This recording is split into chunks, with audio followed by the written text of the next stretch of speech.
ce message et tu as le choix de la langue dans laquelle tu peux le faire. Amène de la foi, mais je connais assez Israël pour ne pas vraiment m'inquiéter de ce qu'il a dit dans sa prière. Et justement, la foi, eh bien, on va en parler entre autres dans le message que Dieu m'a mis à cœur de vous partager ce matin. Je l'ai intitulé en fait une église selon le cœur de Dieu. Aujourd'hui, c'est le jour de notre assemblée générale.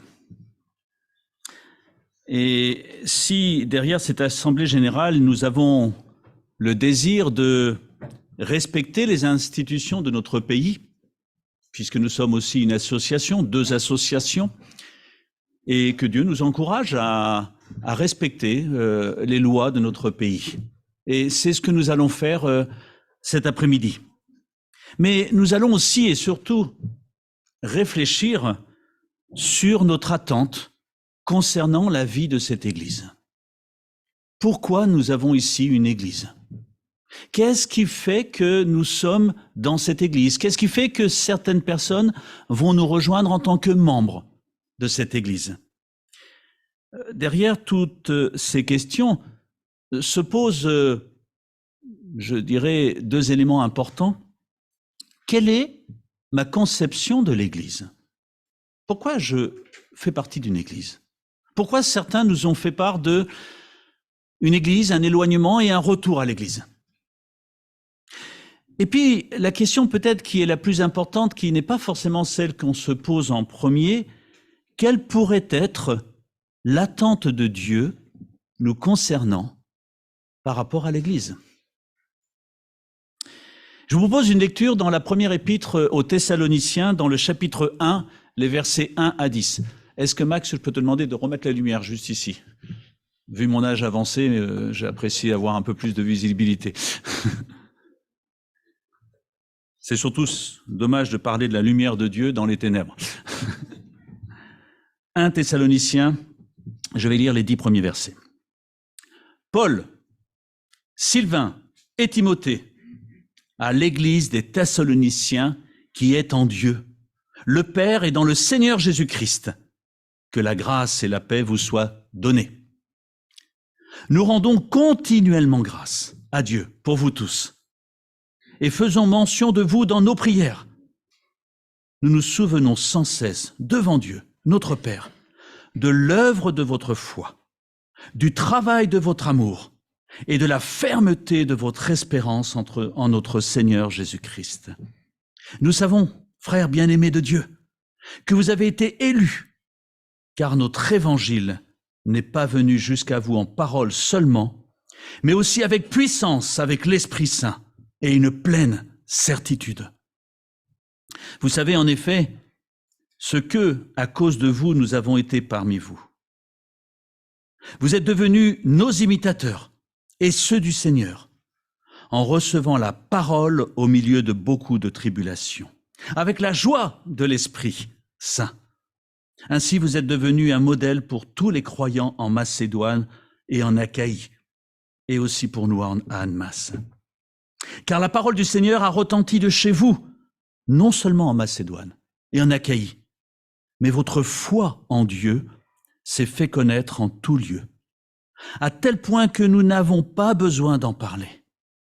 On raconte à notre sujet, quel accès nous avons eu auprès de vous et comment vous vous êtes convertis à Dieu en vous détournant des idoles pour servir le Dieu vivant et vrai et pour attendre des cieux son Fils qu'il a ressuscité d'entre les morts, Jésus, qui nous délivre de la colère à venir. Une belle lettre, belle introduction pour une église qui plaisait à l'apôtre et qui faisait plaisir à Dieu. Une église qui est à considérer comme un modèle, nous dit la parole. Alors on pourrait se poser la question, mais quand une lettre est écrite dans la parole, qu'elle est ainsi nommée, envoyée, quels sont les destinataires ? À qui s'adressent ces lettres ? Est-ce qu'elle s'adresse simplement aux responsables, à ceux qui ont une responsabilité dans l'Église ou plus largement? Et pour donner un élément de réponse, je vais relire la salutation qui est faite aux chrétiens de Philippe, qui est un peu dans la même veine que ce que nous avons lu et ce que nous retrouvons dans les lettres de Paul, mais il y a des éléments rajoutés qui me semblent importants.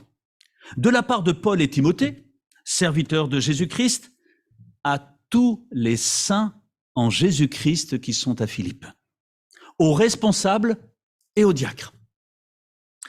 On a là un peu une idée de l'organisation de l'Église. Mais surtout, et c'est le principal, que chaque lettre s'adresse à chacune des personnes qui sont présentes dans l'Église. Oh, il parle bien sûr des responsables, qui ne sont pas l'autorité, puisque l'autorité c'est la parole de Dieu, mais qui exercent une sorte d'autorité déléguée, s'appuyant sur l'enseignement des apôtres, et avec la mission de veiller sur le troupeau. Et puis il y a des diacres, des serviteurs, selon les versions. C'est des personnes qui ont une fonction dans l'Église. Écoutez-vous aussi, parce que l'Église, et nous allons le voir, elle m'appartient. Et j'attends de vous certaines choses. Mais aussi, et peut-être le plus important dans cette salutation, c'est à tous les saints qui sont en Jésus-Christ. Et la notion de saint rappelle que nous avons été mis à part en Jésus-Christ pour lui et pour son Église. Je pourrais reprendre l'introduction de Dominique. Nous avons été invités. Alors, ces points, s'ils nous rappellent que Dieu est un Dieu d'ordre avec une organisation dont nous allons reparler cet après-midi, mais c'est surtout un organisme vivant où chaque personne est réellement concernée par ce que Dieu dit. Et si on reprenait le verset 4 de notre lecture que nous avons fait dans l'Épître aux Thessaloniciens, nous avons été élus, ou dans d'autres versions, et je préfère cette version, choisis par Dieu. Nous avons été choisis par Dieu, mis à part. Ça veut dire que nous tous qui sommes là, qui souhaitons connaître Dieu, vivre une relation avec Dieu, nous avons été choisis, mis à part. Alors si nous avons été mis à part ou choisis, cela veut dire beaucoup de choses. C'est que déjà, il a un message à nous apporter. Il a quelque chose à nous dire. C'est pour ça qu'il répète probablement souvent que celui qui a des oreilles. Alors parfois, on a l'impression que Dieu ne parle pas, mais je crois sincèrement que, bien sûr, Dieu nous parle. Parfois, bien sûr, il reste silencieux. Mais c'est peut-être nous qui ne savons pas toujours comment écouter. Dieu nous dit, veut nous apprendre à écouter. Mais surtout, si nous avons été choisis par Dieu, et si les lettres s'adressent à chacun de nous, c'est que l'Église, ce n'est pas notre projet, mais c'est le projet de Dieu. Je vous ai choisi pour. Vous savez, quand un entraîneur choisit 11 personnes pour jouer sur un terrain de foot, ce ne sont pas les autres, les joueurs, qui disent « Tiens, aujourd'hui, c'est moi qui viens. Aujourd'hui, c'est moi qui ai envie de faire partie de cette équipe. » Non, c'est l'entraîneur qui choisit des personnes parce qu'il veut les utiliser, alors dans le cadre d'un match pour gagner, mais dans le cadre d'une église, Dieu veut choisir aussi chacun de nous pour gagner en maturité, pour gagner et profiter de la victoire qu'il a acquise sur la croix. Mais c'est lui qui choisit. Et le projet, ce n'est jamais le nôtre, c'est toujours celui de Dieu. Et c'est comme ça que ça marche. Mais c'est surtout comme ça que ça réussit. C'est lui qui bâtit l'Église. Et donc, participer à la vie d'une Église, ce n'est pas choisir une Église selon mes critères à moi, mais premièrement, répondre à un appel que Dieu me fait. Je t'ai invité, je t'ai choisi. Et quand on y réfléchit, mais j'ai été choisi par Dieu, alors qu'il peut sans problème se passer de moi. Ça veut dire que l'Église est remplie de personnes qui ont été choisies par Dieu. Et nous allons le voir, il y a une raison derrière. C'est sous-entendu, parce qu'il nous a aimés le premier. Et du coup, il a voulu régler ce qui nous empêcherait de pouvoir le servir d'une manière efficace pour lui, dans son Église. Si notre responsabilité, alors, est de répondre à un appel que Dieu nous fait, et pas forcément, nous, de dire, tiens, je choisis telle Église parce que ceci, parce que cela, Ça veut dire que la responsabilité envers notre Dieu devient un peu différente. Dieu n'est plus à mon service, Seigneur, j'aimerais bien ceci, j'aimerais bien cela, mais c'est nous qui devenons, qui nous rendons serviteurs de Dieu. Et nous nous plaçons alors à son service, parce que son plan, il est parfait. Alors si son plan est parfait, alors il n'y a aucun problème de se mettre à son service. Le projet de Dieu.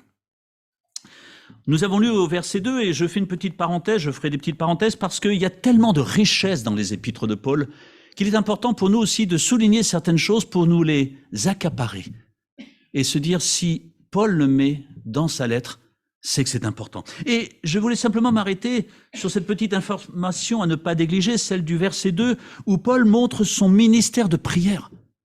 Paul priait pour les autres églises. Paul priait pour les églises dont il connaissait le nom. Ça nous rappelle aussi que nous sommes appelés aussi à prier pour les autres. Mais aussi, et je dirais surtout, ce ministère de reconnaissance envers les autres églises. Et régulièrement, il commençait ses épîtres en saluant les autres églises, en mettant en avant les côtés positifs, en exprimant sa reconnaissance à Dieu pour les autres. Ça va à l'encontre de ce monde qui aurait tendance plutôt à nous pousser à critiquer, juger les autres, avant d'exprimer notre reconnaissance. Et Paul, là, nous apprend quelque chose très probablement d'important, mais ce n'est pas, pour ce matin en tout cas, le thème prioritaire de mon message. Il y a des éléments qui apparaissent dans cette lettre. La foi, l'espérance et l'amour. Une triade que nous retrouvons dans d'autres textes, notamment dans ce poème de l'amour, dans 1 Corinthiens 13. La foi, l'espérance et l'amour. Paul, nous le voyons dans ce texte que nous avons lu, il affirme ici la joie qui est la sienne. Il est important d'exprimer sa joie. Dans un monde triste, nous avons la joie de connaître Dieu et de pouvoir nous attendre à lui. Même nous, Français, qui sommes des râleurs efficaces et de première qualité, nous devons apprendre à nous réjouir de connaître Dieu, qui nous est choisi, qui nous est purifié de tous nos péchés. La croix, quel merveilleux souvenir extraordinaire, mais un souvenir qui dure dans le temps. Je reviendrai dessus. Paul affirme ici la joie qui est la sienne de la vie de cette Église et de fait un modèle que nous sommes encouragés à suivre. Et ce que Paul relève dans le verset 7, « Ainsi vous êtes devenus un modèle pour tous les croyants de la Macédoine et de l'Achaïe. » Mais on pourrait se poser la question, mais en quoi cette Église est devenue un modèle? Parce que, vous l'avez noté, aucune information nous est donnée sur les activités de cette Église. Et d'ailleurs, c'est quelque chose qui revient régulièrement dans chacune des lettres de l'apôtre Paul. Il n'est pas dit « Oh, ils avaient un super groupe de jeunes, et c'est chouette. Oh, il y avait de super écoles du dimanche. Oh, mais ça c'est bien. Oh, il y avait une super chorale. C'est bien. » Mais sauf que ce ne sont jamais ces exemples que Paul reprend. Pas que ce n'est pas important, loin de là. Mais il y a d'autres choses qu'il met en avant.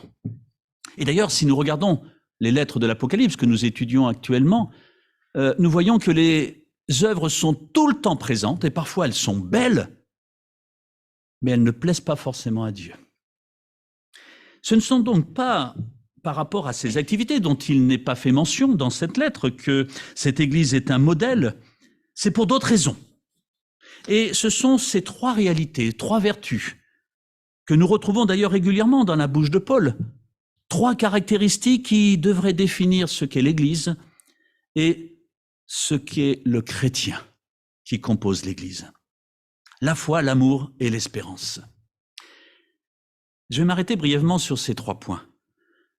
Et notons ce qui est dit, l'œuvre de votre foi, le travail de votre amour et la fermeté ou la constance dans votre espérance.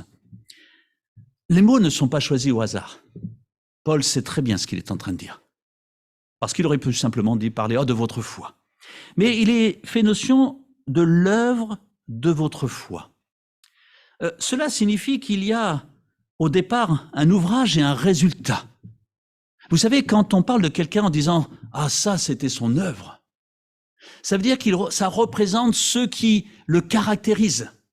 Ça représente ce qui a été important dans sa vie. Et quand il est dit l'œuvre de votre foi, c'est toute cette confiance que l'on place en Dieu, mais le résultat de cette foi. Ils avaient fait un choix. Ils avaient eu confiance dans ce que Paul, puisque là, en l'occurrence, c'est Paul qui les a enseignés. Ils avaient fait confiance dans ce que Paul leur avait annoncé. Une réelle conversion, un changement radical, délaissant, nous est-il dit un peu plus loin, les idoles pour se tourner vers le Dieu véritable et le servir. J'aime beaucoup cette précision. C'est pas simplement se tourner vers Dieu, mais c'est dans un but d'aller de l'avant, de le servir. Une autre direction, une priorité, un engagement dans une autre direction. Ce n'est donc pas simplement changer de religion ou de rite, voire même d'église, mais c'est bien un changement de maître. Je choisis un nouveau maître dans ma vie. Et ce maître s'appelle Jésus-Christ. Croire, c'est donc accorder ma confiance en Dieu et en ce qu'il me dit, en passant par une nouvelle naissance, une véritable repentance. Alors j'ai écouté ton témoignage, Rachida, et j'ai appris que ton nom, c'était celui qui a la foi, c'est ça? Ah, quand on aimerait tous s'appeler Rachida, alors. Le message de l'Évangile, est-ce que j'y crois au point de le laisser agir dans ma vie? Oh, les Philippiens n'avaient sûrement pas tout réalisé, tout compris. Mais il y a une chose qui était importante, c'est que ce que disait l'Évangile était une réalité, était vrai. C'est la parole de Dieu, ce Dieu vrai et vivant que nous voulons servir. Et cette foi les a menés à avancer. C'était la base. Et ensuite, il nous est parlé aussi du travail de votre amour. Alors le terme est un peu différent, c'est pas l'œuvre, c'est-à-dire ce qui nous représente, c'est le travail. Ça montre aussi un certain effort. Ça montre que naturellement, nous ne savons pas toujours aimer comme il le faudrait. Juger, critiquer, haïr, c'est très facile. Ça, tout le monde sait le faire. Mais aimer, ça demande un effort. Et Jésus, à travers sa vie sur terre, a constamment montré ce que signifiait aimer. Au point de mourir sur une croix, à notre place, simplement parce qu'il nous aimait, puisqu'il n'y avait aucun mérite de notre part pour qu'il réalise cela. Et je dirais que le travail de notre amour, c'est les conséquences de la foi des Thessaloniciens. Parce qu'ils avaient choisi un engagement. Et dans cet engagement, ils avaient réalisé à quel point Dieu était un Dieu qui aime, et ils souhaitaient à leur tour apprendre à l'aimer. Et en l'occurrence, en l'aimant lui, c'était aussi un amour qu'il partageait autour des autres. Alors oui, il y a toujours un effort. Cet effort de dire, Seigneur, je veux te laisser la place et je veux t'aimer. Vous savez, ça ne suffit pas de dire, apprends-moi à t'aimer, si je ne décide pas au fond de moi-même de dire maintenant, je veux véritablement aimer. Et je te demande pardon, Dieu, parce que je ne suis pas, jusqu'ici, un modèle d'amour. Et j'ai besoin de toi parce que sinon, je n'y arriverai pas. Et ça rejoint un peu ce premier point de la décision à prendre. Il nous faut à un moment décider dans la vie. Si Dominique, à un moment, n'avait pas décidé de reprendre la parole, de lui donner la place qui est la sienne et de revenir dans une église, je ne sais pas. Dieu ne l'aurait pas abandonné, parce qu'il n'abandonne pas. Mais il y a des richesses à côté desquelles nous pouvons passer quand nous négligeons ce que Dieu nous demande dans ce domaine. Le fait de travailler leur amour, la prise de conscience de l'amour de Dieu pour eux, de la croix, a engendré des œuvres, des actions par amour pour lui et à destination des autres. Et c'est ce que nous retrouvons dans les lettres de l'Apocalypse. Tes œuvres sont belles, mais il manque ton premier amour. Ou dans d'autres, tu sembles faible, mais tu es forte parce que tu agis envers moi et envers les autres. Une logique, une réponse à l'amour de Dieu. mais encore faut-il réaliser cet amour. Le troisième point, c'est la fermeté ou la constance de votre espérance. On ne parle pas beaucoup de l'espérance. Or, il me semble qu'aujourd'hui, dans notre pays de France, pour ne pas dire dans le monde entier, les gens n'ont plus d'espérance. Ils n'ont plus d'espérance, et de ce fait, ils ne savent plus aimer, et de ce fait, ils ne croient plus en rien. Très étonnamment, on retrouve un peu cette triade. Du moment que l'homme a rejeté Dieu, a rejeté Jésus-Christ, a rejeté ce qui était la base de la vraie foi, à ce moment-là, l'amour n'était plus ce qu'il était et l'espérance s'est évanouie. Mais nous avons une espérance. C'est ce que la Bible nous dit. Parce que si la foi est la base, le fondement pour les Thessaloniciens, on sait en qui on croit. L'amour en est alors la conséquence. Waouh, quel amour Dieu tu as pour moi, mais apprends-moi aussi à aimer. Parce que ça fait du bien d'aimer les autres. Ça fait du bien de faire pour les autres ce qu'on aimerait que les autres fassent pour moi. Je dirais alors que l'action qui en découle, la logique qui en découle, c'est l'espérance qui était leur carburant. Parce que quand on a une espérance, on est prêt à affronter les difficultés. Mais affronter les difficultés quand je n'ai aucune espérance, aucun espoir, je lâche prise. Mais quand je sais ce que Dieu me promet, ce qui m'attend pour l'éternité, alors même si la difficulté, elle est lourde, et parfois elle est vraiment lourde, Dieu me donne la force, le carburant pour avancer. Parce que je sais en qui je crois. J'ai compris l'amour qui est le sien. Et j'ai cette espérance qui change tout dans ma vie. Notons, pour terminer, que le dénominateur commun de ces trois vertus, c'est la personne de Jésus. Il est rajouté en Jésus-Christ. Voilà le message de l'Évangile. La bonne nouvelle du salut en Jésus-Christ. Il est notre base, il est notre action, il est notre espérance, passé, présent, futur.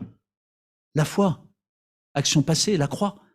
Le présent, cet amour que Dieu nous donne et que nous voulons partager, et ce futur parce que nous avons une espérance. Christ au centre de la vie de l'Église. Jésus, c'est grâce à toi, c'est pour toi et c'est avec toi, et c'est dans l'attente de ton retour que nous sommes là ce matin. Voilà notre raison d'être dans son Église. Il y a eu un choix, l'Évangile leur a été présenté, ils ont accepté l'Évangile et notons qu'il est parlé de la puissance du Saint-Esprit après l'écoute de l'Évangile. Dieu ne nous demande pas d'agir là où nous ne savons pas, où nous ne pouvons pas. Il nous demande de dire, est-ce que tu acceptes cette parole que je te donne, ce salut, cet Évangile, cette bonne nouvelle? Et si je dis oui, je vais y croire. C'est le Saint-Esprit qui, à ce moment-là, trouve sa place et entre dans nos vies, au point de nous transformer de l'intérieur. Il prend le relais après que nous ayons placé notre foi en Christ. Il œuvre en nous. Et il fait de nous cette nouvelle créature, dans laquelle nous avons du mal à croire, mais très étonnamment dans laquelle Dieu croit pleinement. Parce que quand il nous regarde, il ne voit plus ce pécheur que nous étions, mais celui qui a été sauvé par grâce, par l'amour de Jésus sur la croix. Vous imaginez comment Dieu nous voit? Comment il nous contemple? Et c'est pour cette raison qu'il nous est dit qu'il nous a mis à part pour lui. Il nous a choisis. Est-ce qu'on réalise que j'ai été choisi de Dieu simplement par amour? Pour aucun de nos mérites, parce que là, sur ce point, on est tous égaux. Et l'amour de Dieu, nous en profitons tous également.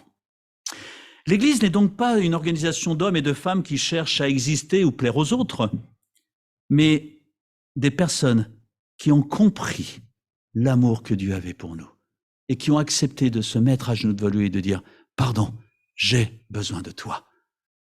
Et en plus, il y a une espérance incroyable, extraordinaire. Et envie de le servir. Résumé par 2 commandements, tu aimeras le Seigneur ton Dieu de tout ton cœur, toute ton âme. Et le deuxième qui lui est semblable, tu aimeras ton prochain comme toi-même. Et contrairement à ce monde qui pourrait nous faire croire que ce sont des contraintes, c'est de la paix et de la joie quand nous réalisons tout simplement le fait d'aimer les autres. Alors pour terminer, en conclusion, je ne peux pas m'empêcher de noter ce que Paul dit de ces chrétiens de l'église de Thessalonique. Frères et sœurs, aimés de Dieu et choisis par lui. Oh, on doit presque l'afficher. Frères et sœurs, aimés de Dieu et choisis par lui. Ça veut dire que nous sommes tous, sans ces exceptions, concernés par l'amour incroyable de Dieu. Et là, c'est pour moi l'une des plus belles définitions des membres de l'Église de Dieu. Frères, sœurs, une famille, aimés de Dieu. Et il vous a choisi, il nous a choisis. Alors s'il nous a choisis pour vivre quelque chose ensemble dans cette Église, c'est qu'il veut faire quelque chose de beau dans nos vies, dans l'Église, mais aussi en dehors de l'Église. Sommes-nous conscients de tous ceux qui sont autour de nous et qui ne connaissent pas l'espérance d'un Dieu qui les aime? Des chrétiens convaincus par cette vérité. On ne nous demande pas d'avoir de grandes connaissances en théologie, mais simplement de réaliser que nous croyons en celui qui est mort sur la croix, à notre place, qui nous offre le salut. Par grâce, aucun mérite. Si on trouve la moindre raison que Dieu nous ait sauvés par un petit mérite, alors ce n'est plus la grâce. Mais là, c'est la grâce totale. Et l'événement passé, mais dont nous profitons jour après jour. Et puis l'amour au présent dans nos choix, avec des activités en réponse à son propre amour pour nous. Seigneur, je t'aime tellement. Tu m'as tellement aimé, qu'est-ce que je peux faire pour toi? Rien n'est trop moche ou beau pour servir Dieu quand je réalise l'amour qu'il a pour moi. Et puis cette espérance dans ce retour futur de Christ qui viendra chercher son Église pour vivre l'éternité en sa présence. Mais vous savez, quand on sait qu'on va vivre quelque chose de fort, un voyage, une rencontre, quand on est fiancé et qu'on sait que dans 3 semaines, je vais rencontrer celui que j'aime, mais on y pense et ça nous tient debout, ça nous permet d'attendre. C'en est exactement la même chose avec Dieu, mais à une dimension tellement plus grande. Le Dieu créateur qui m'a choisi viendra un jour me chercher pour vivre l'éternité. Mais déjà ici-bas sur terre, il me promet d'être présent, d'être là. Tous ces points sont autant d'actions envers nous de la part de Dieu. Son sacrifice passé, son amour présent, son retour futur. Et cette conviction a fait d'eux des modèles. Pas dans leur activité, mais simplement dans leur foi, dans leur amour, dans l'espérance. Soyez mes imitateurs comme je le suis de Jésus-Christ, nous dit Paul. Alors cet après-midi, nous allons entendre certaines choses. Nous allons prendre des décisions. Mais veillons à ce que Jésus soit au centre de toutes nos décisions. Dans notre foi, je crois, je sais en qui je crois. Dans notre amour, j'ai envie d'être un modèle, d'apprendre à aimer. Et dans cette joie de l'espérance, un chrétien ne devrait jamais être triste, parce qu'il a ce privilège de connaître Dieu et d'avoir été choisi par lui, choisi par Dieu. Voilà l'Église. Voilà le privilège de l'Église, pardon. Voilà la beauté d'être membre de l'Église de Dieu. Pas par mon choix, mais parce qu'il m'a choisi et qu'il m'a appelé à le servir. Quelle grâce! Et merci à son esprit qui nous accompagne pour montrer qu'il nous voit comme une nouvelle créature. Apprenons à voir chacun de ceux qui nous entourent, nos frères et sœurs, comme ces nouvelles créatures aimées de Dieu qu'il a choisies.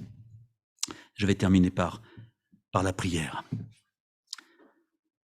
Seigneur notre Dieu, nous voulons t'exprimer notre reconnaissance de te connaître. Toi, le seul vrai et grand Dieu. Toi, le seul Dieu, créateur.